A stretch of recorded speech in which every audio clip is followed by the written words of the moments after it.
अस्सलामुअलैकुम। Straight talk में खुश आमदीद। आपके साथ मैं हूं आयशा बख्श। बानी पीटीआई ने कहा है कि lieutenant general retired Faiz Hamid का सारा ड्रामा उन्हें मिलिट्री कोर्ट ले जाने के लिए किया जा रहा है। जनरल फैज को उनके खिलाफ वादा मुआफ गवाह बनाने की कोशिश की जा रही है। उनका कहना था कि उनके खिलाफ तमाम केसेस फारिग हो चुके हैं, इसलिए उनको अब मिलिट्री कोर्ट्स की तरफ ले जाना चाहते हैं। ये जनरल रिटायर्ड फैज से कुछ ना कुछ उगलवाना चाहते हैं। ये जनरल फैज से कोई ना कोई बयान दिलवाएंगे कि 9 मई साजिश थी। जनरल फैज हमीद मास्टरमाइंड थे। बानी पीटीआई से दिलचस्प सवाल पूछा गया कि आप हमेशा जनरल फैज का दिफा करते रहे हैं, अब जब वो गिरफ्तार हो गए हैं तो आपको क्यों खदशा है कि वो वादा मुआफ गवाह बन जाएंगे। इस पर इमरान खान ने जवाब दिया कि उन्हें कोई फिक्र नहीं अगर वो मेरे खिलाफ कोई गवाही देता है। मैं जनरल फैज हमीद की हद तक सिर्फ ये कह रहा हूँ कि वो तालिबान के साथ 3 साल तक मुज़ाकरात कर रहे थे, उनको हटाना नहीं बनता था। नवाज शरीफ से डील करके जनरल फैज हमीद को हटाया गया। जनरल फैज के खिलाफ कार्रवाई के बाद ISPR के दोनों रिलीजेस को अगर बगौर देखा जाए तो 12 अगस्त के प्रेस रिलीज में कहा गया है कि रिटायरमेंट के बाद पाकिस्तान आर्मी एक्ट की खिलाफ वर्जी के मुतअद्दिद वाक़यात की भी तस्दीक हुई है, जबकि 15 अगस्त के प्रेस रिलीज में यह कहा गया है कि बाज़ रिटायर्ड अफसरान और उनके साथी सियासी गठजोड़, सियासी मफादात की ईमा और मिली भगत से अदम इस्तेहकाम को हवा दे रहे थे। इनसे वाज़ेह इंदिया मिल रहा है कि फैज हमीद के खिलाफ हाउसिंग सोसाइटी के अलावा अब तक जो कार्रवाई की जा रही है वो उनकी रिटायरमेंट के बाद के वाक़यात से मुताल्लिक़ है। ऐसे में बानी पीटीआई क्यों ऐसे खदशात का इजहार कर रहे हैं कि जनरल रिटायर्ड फैज से कुछ न कुछ उगलवाया जाएगा, कोई बयान जारी करवाया जाएगा कि 9 मई साजिश थी। 9 मई 2023 को जनरल फैज रिटायर्ड और बानी पीटीआई भी साबिक थे। ना उनमें से कोई किसी को हुक्म देने की पोजीशन में था और ना ही हुक्म पर अमल करने की पोजीशन पर। तो फिर ऐसे में बानी पीटीआई क्यों चोर की दाढ़ी में तिनका के ज़रबुल मसल पर चलते हुए अभी से खदशात का इजहार करने लगे हैं कि जनरल फैज हमीद से उनके खिलाफ बयान जारी करवाया जाएगा। इसी मामले पर पैनल की राय आपके सामने रखेंगे। हमारे साथ हैं हसन निसार, शहजाद चौधरी, जैगम खान और अबसार आलम साहब। आप चारों का शुक्रिया। प्रोग्राम का सवाल, जनरल रिटायर्ड फैज से कुछ ना कुछ उगलवाना चाहते हैं, बयान दिलवाएंगे कि 9 मई साजिश थी। बानी पीटीआई, साबिक वजीर आजम और साबिक DG ISI, मास्टरमाइंड कौन और सहूलतकार कौन? हसन निसार साहब, बानी पीटीआई को खदशात हैं कि कोई बयान ऐसा दिलवाया जाएगा कि 9 मई को जिसमें साजिश कहा और बताया जाए। जब 9 मई हुई, इन दोनों में से कोई भी कोई ओहदा नहीं रखता था, वो भी साबिक वजीर आजम थे और वो भी साबिक DG ISI थे। अब बहुत सी गुफ्तगू और चीज़ें इस मुतालिक सामने आ रही हैं, सबूतों और शवाहिद की भी बात है। आपके ख्याल में इनमें से मास्टरमाइंड मुमकिना तौर पर कौन और सहूलतकार अगर चीज़ें सामने आती तो वो कौन होगा? आयशा देखें, बात सुने। मेरा एक कंसर्न है, ये इस मुल्क की सारी तारीख हम सब के सामने है। मुझे सिर्फ किसी ऐसी बात से दिलचस्पी है जो आम पाकिस्तानी को की जिंदगी को इंसानी जिंदगी दे सके, जानवरों की सतह से ऊपर उठा सके। वरना यहाँ वज़राए आज़म कत्ल हुए, ज़ियाउल हक जैसा एक मुनाफिक डिक्टेटर एहसान फरामोश, उसका तैयारा फटा, मुल्क दोलख्त हुआ, कर्जों की दलदल में डूबा, एटमी ताकत भी बना, लेकिन अवाम के लिए जिंदगी में कभी खैर की खबर नहीं आई। तो ये सब कुछ जो आप कह रही हैं ये हो जाए या ना हो, मुझे ये बताएं, इनकी जिंदगी पे कोई असर पड़ेगा? अच्छा, जो वो कह रहा है वो हो जाए तब भी, ना हो जाए तब भी, हम बॉटम लाइन की तरफ क्यों नहीं जाते? मेरी समझ से बाहर है ये बात। मुझे नहीं कोई दिलचस्पी, उगलवाना चाहता है, करवाना चाहता है, होना चाहिए ना। ऊपर बैठे ये लोग फैसला साज थे, जब यही अगर दुरुस्त सिमत में नहीं, इनके इरादे ठीक नहीं तो अवाम तक कैसे कुछ पहुंचेगा? अगर ये अपने मफादात के गिर्द घूम रहे थे तो अवाम को किसी खलाई मखलूक ने तो कुछ ला के नहीं दे देना। सुभान अल्लाह, जुमला बड़ा खूबसूरत बोला आपने, लेकिन पाकिस्तान की टोटल तारीख ही ये है। अगर ये सही फैसले करते, अगर किसी ने सही फैसले किए होते इस मुल्क में, सर आज से दुरुस्त कर लेते हैं, आज से ठीक शुरू कर दें, कोई तो दिन आएगा। लेना, और नहीं होता इस तरह भाई, नहीं होता। गधों के ऊपर लकीरें डालने से, मार्कर से वो ज़ीब्रे नहीं बनते, ये वो मटीरियल ही नहीं है। कई साल पहले मैं ये बात समझ चुका हूं। बड़ी उम्मीदें उमंगे फलाने, कब्रों के किनारे पहुंच गए, बद से बदतर देखा। आप पता नहीं सीख लें, आइंदा सीख लें, नहीं सीखेगा तो लकीरें डालनी बंद कर देना। कोई तब्दीली आई किसी के रवैये में? एक मिनट, हाँ बस गधे पे गुजारा करो। देखो कोई तब्दीली किसी के रवैये में आई, हमारी बिजनेस कम्युनिटी से लेके हमारी पॉलिटिकल कम्युनिटी तक, हमारी हर तरह की ब्यूरोक्रेसी तक, किसी की तरफ से कोई पॉजिटिव इंडिकेशन अगर है तो मुझे बता दो। ड्रामे तो बहुत हुए हैं। भुट्टो का ट्रायल कितना खूबसूरत सनसनीखेज ड्रामा था। तारा मसीह के हाथों में फांसी चढ़ गया, ब्रिलियंट आदमी था, उस पर कभी करप्शन का भी उसकी कैबिनेट पे कभी नहीं लगा। यहां खैर की खबर है ही नहीं। तो ये सारा कुछ हो जाए तो क्या है, 2 साल 4 साल बाद कोई और लोग बैठ के इसका हवाला दिया करेंगे कि भी उसका भी क्या हुआ था। कुछ भी नहीं। ठीक कह रहे हैं। हम अपनी जात के गिर्द तवाफ करने वाले लोग हैं, अपनी अपनी जातों के गिर्द तवाफ करते हैं। अच्छा, फिर ये फरमा बस, दीजिएगा, अगर कोई जात के गिर्द दिलचस्पी तवाफ करने वाले लोग हैं तो क्या साबिक डीजी आईएसआई अपनी जात के गिर्द तवाफ करते हुए साबिक प्राइम मिनिस्टर के खिलाफ बयान दे देंगे? उनको ऐसा लग रहा है। नहीं, मुझे क्या पता, मैं तो उस आदमी को जानता ही नहीं। इसके लिए मेटल की जरूरत है। हसन साहब, अब इतना तो आप जानते ही होंगे क्योंकि 2017 से ऑनवर्ड हमारी सियासत से लेकर हर अहम मामले में उनका नाम गूंजता रहा है। सो आपने एक तज्जिया ही देना है कि इनमें से कौन नहीं किसकी हाँ खिलाफ बयान देगा। आयशा, एक बात है कि हाँ। जितना कुछ मैंने पढ़ा है या सुना है, हाँ। मैं जिंदगी में कभी किसी ऐसे शख्स से नहीं मिला जिसको मुझसे मिलने की ख्वाहिश ना हो। नंबर 1, मैं नहीं जानता, देखा भी नहीं है, फासले से भी नहीं देखा। लेकिन एक बात आप देखो, इतनी बातें इनके बारे में हो रही हैं, इंसान के बारे में, कोई पॉजिटिव बात नहीं है। दुरुस्त। एक ऐसा आदमी जिसको चढ़ी हुई थी, जिसको इक़्तिदार, और ये मुसलमान दौलत, ताकत, शोहरत, ये 3 चीजें हमसे, ये इंडियन मुस्लिम को हजम नहीं होती। सही। तो वो इस तरह का एक मदहोश आदमी था। और इनके इक़्तिदार के ज़माने में इनके चंद करीबी जानने वालों को मैं बहुत अच्छी तरह जानता हूँ।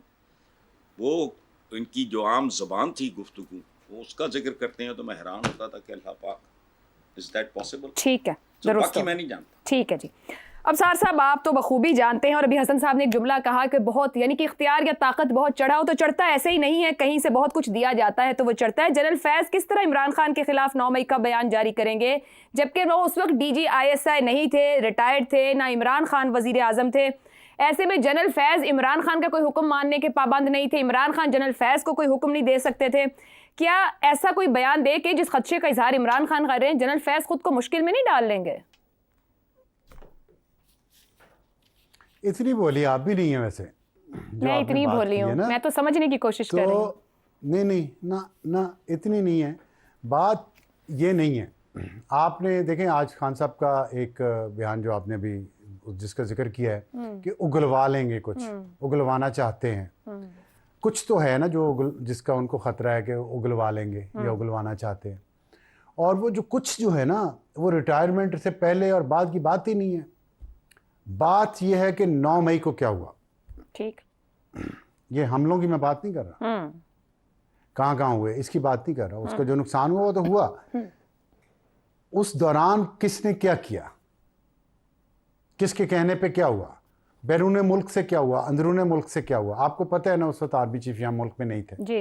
9 मई जिस दिन हुए, बिल्कुल। उसका मकसद क्या था, क्या, और क्या कोई शख्स इतना एम्बिशियस हो सकता है कि वो रिटायरमेंट के बाद भी अपनी ख्वाहिश पे काबू ना पा सके।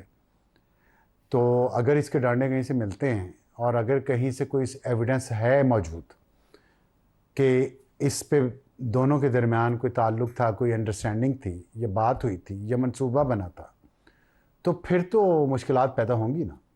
फिर तो मुश्किलात पैदा होंगी। किसके लिए? और उसमें ज़्यादा वक्त लगेगा नहीं, जनरल फैज़ के लिए भी और इमरान खान के लिए भी।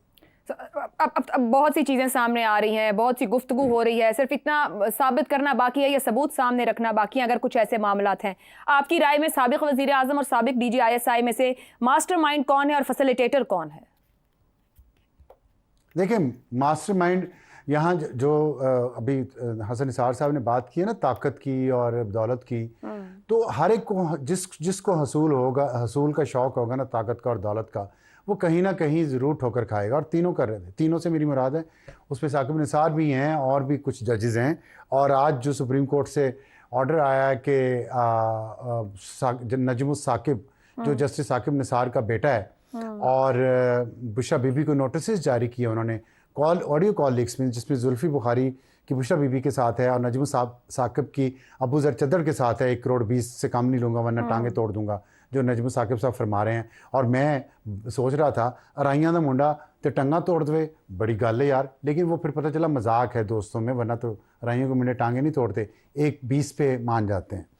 तो ये जो है ना जज, जर्नैल और सियासतदान के जित कौन है, ये है मास्टरमाइंड। मीडिया भी उसमें शामिल है और मीडिया की बारी कब आएगी, ये नेक्सस इतनी ताकत रखता था कि हम जिनके नाम ले रहे हैं और बात कर रहे हैं वो सब रिटायर्ड थे, वो कोई उस वक्त इख्तियार और ताकत नहीं रखते थे उहदों की। जी, तो ये रियासत के लिए बावजूद भी अगर कहीं ये रिकॉर्ड मौजूद हो वीडियो पे और जो मोबाइल फ़ोन की मूवमेंट से कि एक साबिक जज लाहौर से निकला, पेशावर पहुंचा, वहाँ रहा, वहाँ से निकला इस्लामाबाद पहुंचा, किससे मिला, कब मिला, कैसे मिला, क्यों मिला, उसके बाद क्या फ़ैसला आया कोर्ट से, ठीक, बहुत कुछ आयशा बख्श, बहुत कुछ चल रहा है यहाँ पे। और इतना कुछ है कि माइंड बॉगलिंग है कि इंसान की ख्वाहिश, तलब इक़्तिदार की और ताकत की उसको कहाँ तक ले जाती है। अभी देखें, मैं पढ़ रहा था खान साहब की, आपने गुफ्तगू की बहुत सारी बातें की,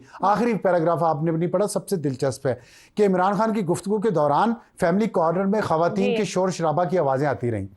फैमिली कॉर्नर से ख़वातीन के शोर शराबे पर 3 मरतबा मीडिया टॉक करते रुक गए। फैमिली कॉर्नर से ख़वातीन के शोर शराबे के बायस इमरान खान जल्दी मीडिया टॉक करके फैमिली कॉर्नर की तरफ चले गए। झगड़ा पड़ा हुआ है पैसे पे, और किसने क्या किया, इल्ज़ामात किस पे आएंगे। आप देखें जो पीटीआई का सोशल मीडिया बहुत इफेक्टिव है, उस पे पिछले 2 दिन say excuse me Bushra Bibi target है, सटल एक कैंपेन शुरू हो चुकी है ऑलरेडी कि वो औरत कैसे इतनी नेक, पाकबाज, पीर मुर्शद, रूहानी उस्ताद हो सकती है जिसको सोने का इतना लालच हो, सोना गोल्ड का, ज्वेलरी का इतना लालच हो, जिसको तोहफों का इतना लालच हो, उसने इमरान खान को मरवा दिया। ये बातें होना शुरू हुई हैं, क्यों? ठीक है, तो ये जो लालच है ना ताकत का और दौलत का, ये इंसान को अंधा कर देता है। अल्लाह इससे बचाए, और जिसके पास आ जाए अल्लाह उसको सही तरीके से उसको इस्तेमाल करने की तौफीक भी। ठीक हो मैं गया। अपने लिए भी ये दुआ करता हूँ और आपके लिए, सबके लिए होनी चाहिए, लेकिन जाहिर बात है जब लोग ओहदों पर मौजूद हैं तो जिम्मेदारी कई गुना बढ़ जाती है। शहजाद साहब, अक्सर गैर जानिबदार जो अस्करी माहिरीन है वो भी इस बात पर मुत्तफिक हैं कि 9 मई को जिस तरह के वाक़यात हुए वो अंदरूनी सहूलतकारी के बगैर मुमकिन नहीं थे, या इंटेलिजेंस के बगैर नहीं हो सकते थे कि 250 के करीब जगहों के ऊपर इस तरीके से अचानक सब कुछ हो जाए। क्या जनरल फैज़ इन वाक़यात के लिए इमरान खान को मुर्दे इल्ज़ाम ठहराएंगे या ठहरा सकते हैं, या वो कहेंगे कि इमरान खान ने कहा हमले कर दो तो हमले कर दिए गए, या किस हैसियत में? ज़रा ये समझाइएगा कि जो इमरान खान कह रहे हैं कि इस तरह का बयान आएगा, उनको काहे का खदशा है? नहीं, मैं तो और भी बहुत कुछ कहना चाह रहा था, लेकिन आपने मुझे बंद करके रख दिया। सर इजाजत है, आप कहिए, आप कहिए। अच्छा, नहीं, मैं पहले आपके सवाल का जवाब दे दूं। देखिए, अगर तो फैज हमीद साहब ने ये प्लान किया था तो बड़े नालायक जर्नल है। इन्होंने 35 साल इस फौज में रह के जाया किए। उनको आज तक अपनी फौज की समझ ही नहीं आई, अपने अवाम की समझ ही नहीं आई। याद रखें, इस मुल्क के अंदर अफवाज पाकिस्तान, मैं भी अफवाज को बिलोंग करता रहा हूँ, 33-34 साल मैंने भी सर्व किया है। जरूरी नहीं कि आपकी मर्जी का और आपका सबसे पॉपुलर और आपका सबसे कमाल का आदमी ही आपका चीफ बने, लेकिन जैसा भी चीफ बनता है, जब वो आर्मी चीफ बन जाता है या अपने सर्विस का चीफ बन जाता है, तो फिर ये एक ऐसा निज़ाम है, एक ऐसा, ये एक इल्हाक समझ लीजिए, एक इंटीग्रेशन समझ लीजिए, जिसकी जिम्मेदारी है कि मैंने इस मुल्क की खातिर, इस कौम की खातिर अपनी ड्यूटी को उसी तरह अंजाम देना है जैसे कि मेरा कोई सगा, कोई और मेरी पसंद का बंदा ऊपर बैठा हो। जो जर्नैल ये चीज समझ नहीं पाया, वो इस अफवाज के अंदर किस किस्म की दरार डालने की कोशिश कर रहा था। वो अवाम जो बाहर बैठ के, या हम जैसे लोग जो तज्जिया करते हैं, अगर वो ये समझ नहीं पाए कि इस फौज का जो कंस्ट्रक्ट है वो किस किस्म का है, तो मेरा ख्याल है बहुत बड़ी एक कमी है उनके तज्जिए के अंदर। नहीं टूटेगी ये फौज, ये मुश्किल वक्त से गुजरेगी, ये मुश्किल वक्त को समझती है और उसमें से गुजरना जानती है, लेकिन इसको समहाउ ये यकीन है इन अफवाज को कि हमारी वजह से पाकिस्तान और पाकिस्तान के लिए हम हैं। इस मुल्क का दिफा, अगर खुदा न खास्ता मैं आपको बताऊं कि हमारे यहाँ ये सियासी बहरान पिछले 2-2.5-3 साल से चल रहा है। मैं अपने तौर पे कुछ दोस्तों के अंदर जब बैठ के बात करता हूं तो मैं अमूमन कहा करता हूं कि हम इस सियासी बहरान से इस तरह वो टनल में से निकल आए, एक डार्क पीरियड था उसमें से निकले, और अल्लाह का शुक्र है कि हमारी अफवाज इकट्ठी हैं। ये पाकिस्तान के लिए और इस मुल्क के लिए एक बहुत बड़ी भलाई है। खुदा ना खास्ता इस अफवाज की, इस फौज के अंदर दरार आ जाए, टूट जाए, किसी तरीके से बिखर जाए, तो हम तो किसी काम के नहीं रह जाते इस मुल्क के अंदर। चाहे जो भी है, गलत हुआ अच्छा हुआ, इस मुल्क में फौज का ये रोल होना चाहिए था, नहीं होना, बन गया 75-76 साल में, लोगों की वो सोच में आ गया सही कि ऐसा ही होता है। अगर अफवाज खड़ी हैं तो फिर इसका मतलब है कि मुल्क कायम है। अब हमने 71 भी देखा, हमने मुल्क टूटा होता भी देखा, लेकिन ये यकीन मुतजलजल नहीं हुआ। तो जो अगर फैज हमीद साहब ये नहीं समझ पाए, और अगर इमरान खान साहब अपने भोलपन में समझते थे कि वो ये करवा लेंगे, तो मैं ये कहना चाहता हूँ दोनों ही एमेचर्स थे और दोनों ही बेवकूफ थे, और दोनों ने एक ऐसी खेल खेली जिसमें सिर्फ पहले दिन से ही हार लिखी हुई थी। यहां पर तो इस बात को खत्म करते हैं। दूसरी बात, सियासत का देखिए, जो मैं बात करना चाह रहा था कि क्या खूबसूरत बात है, फैज हमीद पे भी इमरान खान सियासत अपनी बना रहे। फैज हमीद पे भी इमरान खान अपनी कह रहा है कि हाँ, उससे अब बयान देना, दिलवाना या ना देना तो फैज हमीद का काम है ना। अगर है या नहीं, अगर वो बयान दे दे और उसकी बुनियाद पे इमरान खान को सजा हो जाती है, मिलिट्री कोर्ट में चला जाता है, मुकदमा चलता है और सजा इससे भी ज्यादा बड़ी हो जाती है, तो पाकिस्तानियों को, मैं कम से कम अपनी हद तक तो बात करता हूँ, शुक्र करना चाहिए कि यार 2 लोग जिन्होंने इस मुल्क को गर्दन से जकड़ा हुआ पिछले 2.5 साल से, वो उन्होंने फारिग कर दिया। अब हम अपने काम की तरफ ध्यान दे सकते हैं। सही हो क्या रहा है कि पिछले 1 हफ्ते के अंदर जब से फैज हमीद साहब पकड़े गए हैं या उनको अंडर कस्टडी हैं, क्या हो रहा है? हम साकिब निसार से लेके मुझे क्यों निकाला से लेके फलाने ने ये किया, फलाने ने ये किया, हम पिछले वो जो DGISI का सर्विंग पीरियड था 2016 से लेके अब तक की तमाम कहानियां दोहरा रहे हैं। हम कहते हैं कि ये क्यों नहीं जकड़ रहे? सियासत को एक खुल के खेलने का, खुल के अपने हदफ की तरफ निशाने मारने का आपने मौका दे दिया। हमने मौका, ठीक है, कर लें, ये भी कर लें, होता आया ये भी कर लें, लेकिन खुदारा जब ये हो जाए, अल्लाह करे कि मैं कहता हूं ये फैज हमीद ने बयान देना है, नहीं देना है तो दे, नहीं देना तो ना दे, लेकिन किसी तरफ ये बात लगे। इमरान खान भी चुप करके बैठे, फैज हमीद भी एक हिस्ट्री बने जिस तरीके से उसको बनना चाहिए, और उसके बाद ये मुल्क के लोग और मुल्क के अवाम अपने मुस्तकबिल की तरफ देखें, बजाय इसके कि इन चीजों की तरफ देखें। दुरुस्त हो गया। ज़ैगम साहब, अगर जनरल फैज ने इमरान खान को 9 मई का जिम्मेदार करार दे दिया, और जवाब में अगर इमरान खान ने ये कह दिया कि रास्ता फैज हमीद ने दिखाया जिस तरह वो बढ़े, तो फिर किसको सच्चा और किसको झूठा जाना जा सकता है? देखिए, जिम्मेदारी तो उसको उठानी पड़ेगी जिसकी जिम्मेदारी साबित होगी। अगर जिम्मेदारी फैज साहब की साबित होती है तो फिर फैज साहब कसूरवार होंगे। अगर इमरान खान की जिम्मेदारी होती है तो फिर इमरान खान खुद कसूरवार होंगे। लेकिन इमरान खान साहब का ये कहना कि फैज़ हमीद साहब को, जो ISI के साबिक सरबराह है, जो 3 स्टार जनरल थे, जिन्होंने 2 कोर कमांड्स की हैं, उन्हें इस तरह से बात उगलवाई जा सकती है, इस तरह से प्रेस कॉन्फ्रेंस कराई जा सकती है जिस तरह के PTI के MNAs, इलेक्टेबल MNAs और इलेक्टेबल MPAs से कराई गई थी। तो this will be a tall order. खुद PTI के सैकड़ों कारकुनान ने प्रेस कॉन्फ्रेंस की बात नहीं मानी। सैकड़ों कारकुनान हैं, दर्जनों लीडर्स हैं PTI के जो डट गए और आज तक PTI के साथ खड़े हैं। तो क्या ISI का साबिक सरबराह इतना ही कमज़ोर है कि इतनी आसानी से वो सब कुछ मान लेगा, वो प्रेस कॉन्फ्रेंस कर देगा, वो बयान दे देगा जिस बयान के उसके अपने लिए भी मुज़मरात होंगे? देखिए, इदारे ने, फ़ौज ने 1 साल से ज़्यादा इंतज़ार किया। 1 साल तक तफ्तीश करते रहे होंगे, सबूत इकट्ठे किए होंगे।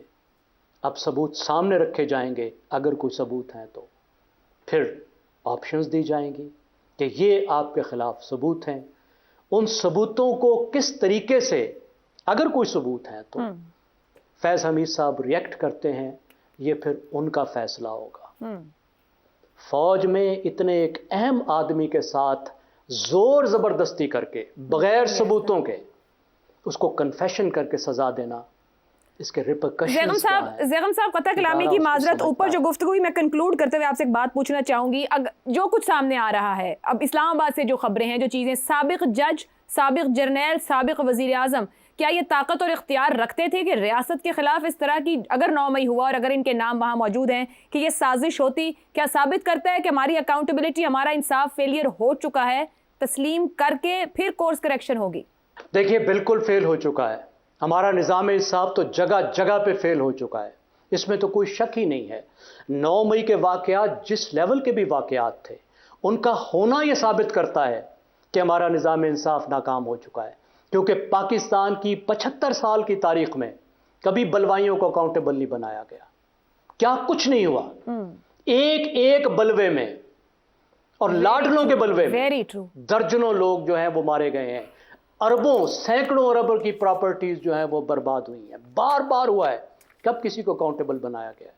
अगर अकाउंटेबल बनाया जाता, तहकीक तो उस वक्त भी आती रही, क्लिप्स तो उस वक्त भी मौजूद हैं, उस वक्त भी तफ्तीश की जा सकती थी। अगर किया जाता तो कभी 9 मई का वाकया होता ही ना। 9 मई के वाकये का होना यह साबित करता है कि इससे पहले हमारा निज़ाम इंसाफ नाकाम हो। अभी आप देखिए, प्रोसिक्यूशन को देखिए, इन 9 मई के वाकयात को देखिए, उसके सियासी इस्तेमाल को देखिए कि पीटीआई के लोग जो हैं वो 6-6 जगह पे मौजूद था, एक एक लीडर। इतनी अनसीरियसनेस। बिल्कुल ठीक। अगर 9 मई सीरियस है, जो मैं समझता हूं बहुत एक सीरियस इंसिडेंस है, बिल्कुल सही, तो क्या उसका इस तरीके से सियासी इस्तेमाल नहीं होना चाहिए? दुरुस्त हो गया। इस तरीके से एफआईआर कटनी चाहिए थी। ठीक है ज़ैगम साहब, इस तरीके से प्रोसिक्यूशन होनी चाहिए थी। दुरुस्त हो गया, बिल्कुल दुरुस्त हो गया कि संजीदा मामलात को संजीदगी से लेना चाहिए, गदला नहीं किया जाना चाहिए। आगे बढ़ने का तरीका और रास्ता एक ही है, गलती को तस्लीम किया जाए, गलत को सजा मिले तो ही आगे बढ़ना मुमकिन हो पाता है। एक ब्रेक लेते हैं, ब्रेक से वापस आएंगे तो बात करेंगे कि हुकूमत की तरफ से, पंजाब हुकूमत की तरफ से रिलीफ पर भी तनकीद हो रही है, क्यों? इस ब्रेक के बाद।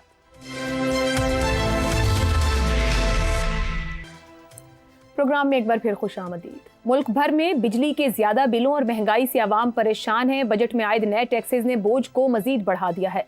मुस्लिम लीग नून के सदर नवाज शरीफ ने वजीर आला पंजाब के हमरा प्रेस कॉन्फ्रेंस में पंजाब भर में 200 से 500 यूनिट तक बिजली इस्तेमाल करने वाले सारिफीन को फी यूनिट 14 रुपए का रिलीफ दिया, जो अगस्त और सितंबर यानी 2 माह के बिलों में फराहम किया जाएगा।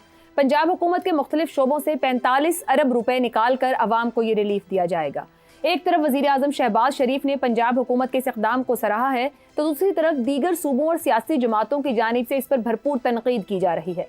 वजीर बल्दियात सिंध सईद गनी ने रद्द-ए-अमल में कहा कि 2 माह के लिए बिजली सस्ती करना तवीरुल मुद्दती रिलीफ नहीं बल्कि सिर्फ सियासी दिखावा है। सवाल यह है कि 2 महीने के बाद क्या होगा? हम किसी की अंधी तकलीद क्यों करें? सोचना चाहिए कि हम 2 माह के लिए अरबों रुपए क्यों खर्च करें? सस्ती बिजली फराहम करना वफाकी हुकूमत की जिम्मेदारी है। पाकिस्तान तहरीक इंसाफ ने भी पूरे मुल्क के लिए बिजली सस्ती करने का मुतालबा कर दिया है। बैरिस्टर गौहर का कहना है कि कीमतें 1-2 माह के लिए नहीं बल्कि मुस्तकिल कम होनी चाहिए। हुकूमत आर्जी रिलीफ देने के लिए भी तरक्याती फंड इस्तेमाल कर रही है।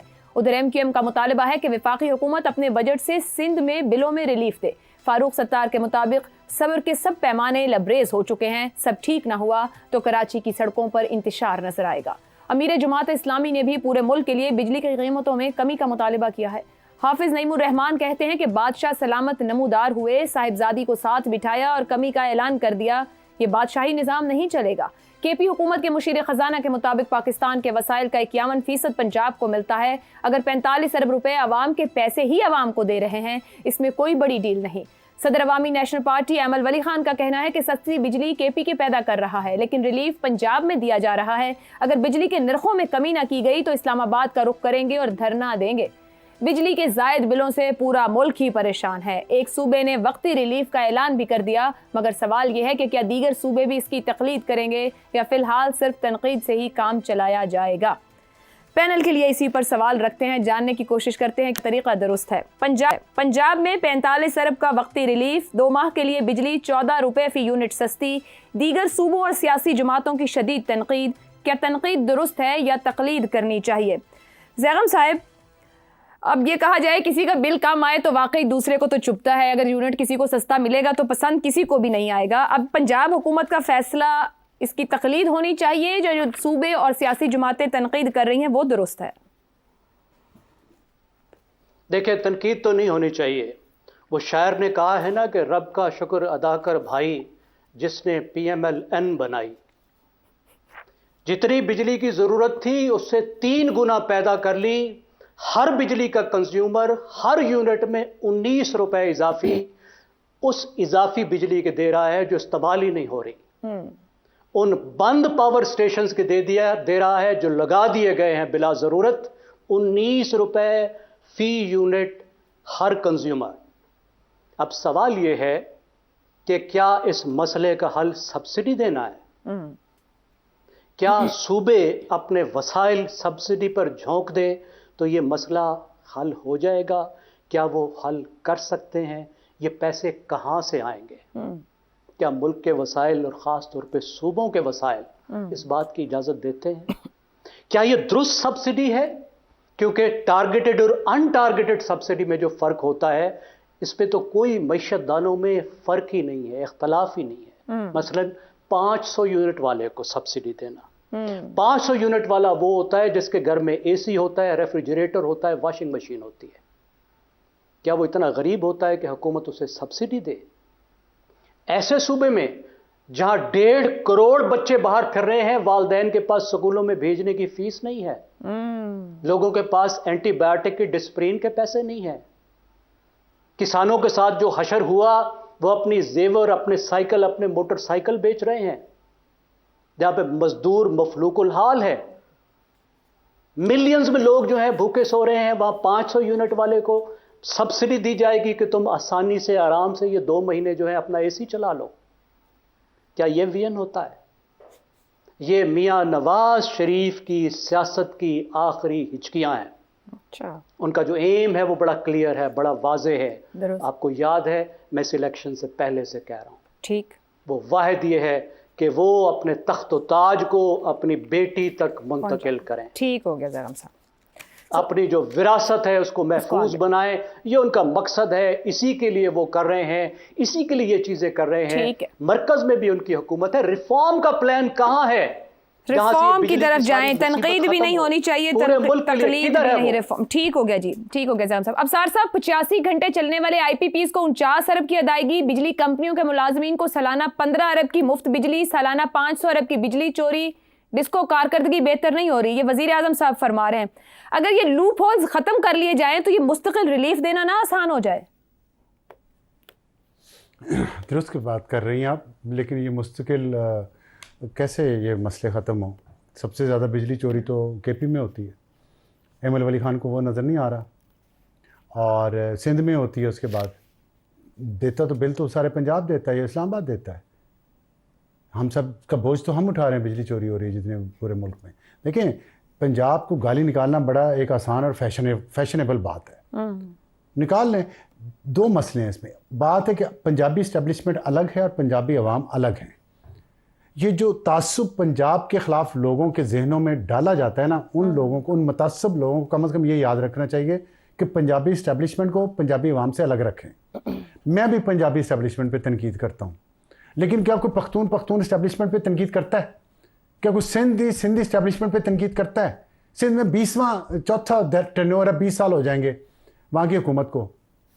देख लें जाके सिंध की हालत, पूछ लें लोगों से सिंध की हालत। ये जो गुर्बत, स्कूल से बाहर बच्चे और फलाना और टमकाना और ये और वो और जिदवाइयाँ, क्या हाल है सिंध में? KP में 3रा टर्नओवर है, ख़त्म होंगे तो 15 साल हो चुके होंगे, 11 साल। कितने लोग KP में जाके रहना शुरू हो गए हैं पंजाब से उठ के या इस्लामाबाद से उठ के? इतनी जन्नत। पूछेगा एमल वली कभी बात करेगा, बैरिस्टर गौर कभी बात करेगा? नहीं करेगा। मुस्तफ़ा कमाल करेगा? नहीं करेगा। फारूक सत्तार करेगा? नहीं करेगा। सईद गनी करेगा? नहीं करेगा। सिर्फ इसलिए फैशनेबल है, आसान है अपने गुनाहों पे पर्दा डालना पंजाबियों को गाली दे के। मैं तो ये बात कर रहा हूँ, बाकी जो है इसके फ़वाइद क्या, नुकसान क्या, उस पर हम सारी उम्र बात कर सकते हैं। लेकिन मेरी दरख्वास्त ये है, एक पंजाबी के तौर पर जो एंटी इस्टेब्लिशमेंट है, क्या पंजाबी को गाली ना दें, पंजाबी के खिलाफ अपने तासुब का इस तरह बार बार इजहार ना करें किसी भी बहाने से। हमें तकलीफ होती है, हमारी तकलीफ का भी ख्याल करें। बहुत सालों से सुनते हैं, सुन रहे हैं, मानते हैं आपके साथ जो जुल्म हुए, एमल वली के साथ नहीं जुल्म हुआ, वली खान के साथ हुआ, असफंदियार के साथ हुआ, बादशाह खान के साथ हुआ, हम मानते और कहते भी हैं। ठीक हो। लेकिन आप भी जो कुछ करते हैं, अब KP में कितना बड़ा स्कैंडल आया हुआ है रिश्वत लेने का। बिल्कुल, वजीर आला इन्वॉल्व है, कैबिनेट के मेंबर्स इन्वॉल्व हैं। एमल वली खान का कितने बयान देखे आपने? बैरिस्टर गौर के कितने देखे? कितने नेशनलिस्ट हैं जो अपने करप्शन पे बोल रहे हैं कोई? ठीक हो गया अब सर साहब। क्योंकि आसान है, पंजाब को गाली दो, अब वोट लो और अपना काम चलाए रखो। ये दुरुस्त हो जो गया। इजी लोड है, हाँ, मशहूर हुआ था, एएनपी का फैमिली मेंबर, वो भूल गए सब कहानियां, कभी सुना आपने? ठीक वो है। पंजाबी था। खैर, ब्रेक पे जाना है, बाकी वैलिड तासुब ना बरतें एक दूसरे के साथ, अपने अपने दायरे के अंदर रिफॉर्म की तरफ बढ़ने की कोशिश करें। ब्रेक लेते हैं, ब्रेक के बाद हसन साहब और शहजाद साहब की राय आपके सामने रखेंगे। प्रोग्राम के आखिरी हिस्से में खुशामदीद। हसन साहब, 2 माह के लिए 14 रुपए फी यूनिट बिजली सस्ती पंजाब हुकूमत यहाँ दे रही है, दीगर सूबे और सियासी जमातें तनकीद कर रहे हैं। तनकीद करनी चाहिए, तकलीद करनी चाहिए? पहली बात यह है, क्या ये वाकई रिलीफ है? 5 रुपए की चीज को 50 पे पहुंचा के 5 का रिलीफ देना, और वो भी सिर्फ 2 माह के लिए, जैसे जाती जेब से दे रहे हैं, को बार जायदाद बेच दी है। खुदा का खौफ करो। इस पे ना तनकीद बनती है ना तकलीद। और वो पंजाब वाली बात की है अबसार आलम साहब ने, थैंक यू वेरी मच। ये बड़ा आसान निशाना है।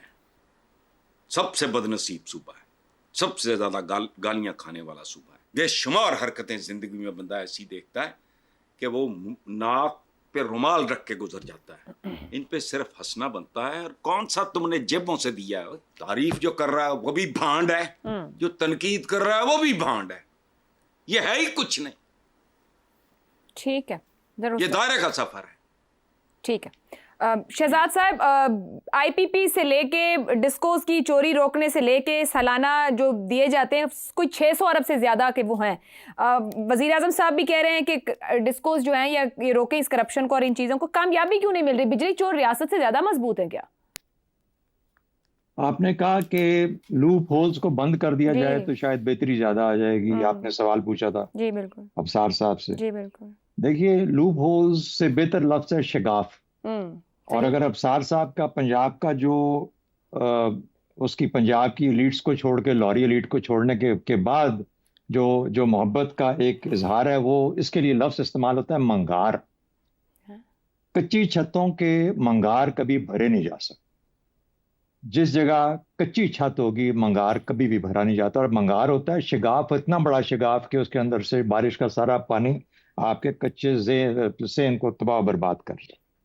ये तो होगी as far as loopholes की बात है। सही। तो जब तक पक्के नहीं होंगे ना ऊपर से छत, उस वक्त तक मंगार नहीं भरे जाते। दूसरी बात, देखिए ये पॉपुलिस्ट स्टेप है। मुझे तो खुशी है कि ये हुआ, क्योंकि मेरे 2 महीने के लिए बिल को थोड़ा सा कम हो जाएगा। लेकिन पॉपुलिस्ट स्टेप है क्योंकि उनकी मजबूरी है।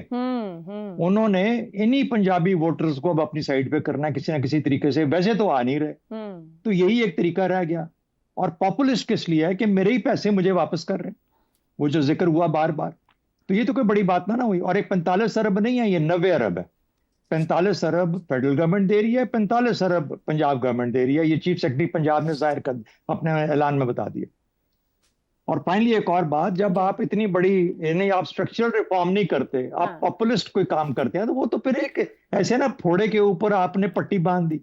फोड़ा निकलने की जो वजह है, जो बीमारी की असल वजह है, जिसने आपके जख्म कर क्रिएट कर दिया है जिस्म के अंदर, उसकी क्या वजह है उसको कोई नहीं देख रहे। उसकी वजूहात पे हम बहुत दफा बात कर चुके हैं। 9 सेंट पर यूनिट की बिजली जब 22 सेंट पर यूनिट में निकलेगी, पैदा होगी, तो फिर यही कुछ होगा जो आपके साथ हो रहा है। तो इसलिए मेरा ख्याल है कि है तो बहुत कुछ करने को, लेकिन इस तरह के लोलो पोपो से ये काम चलने वाला है। दुरुस्त हो गया जी। पैनल की राय आपके सामने है। आज के लिए इतना ही, इजाजत दीजिए। अल्लाह हाफ़िज़।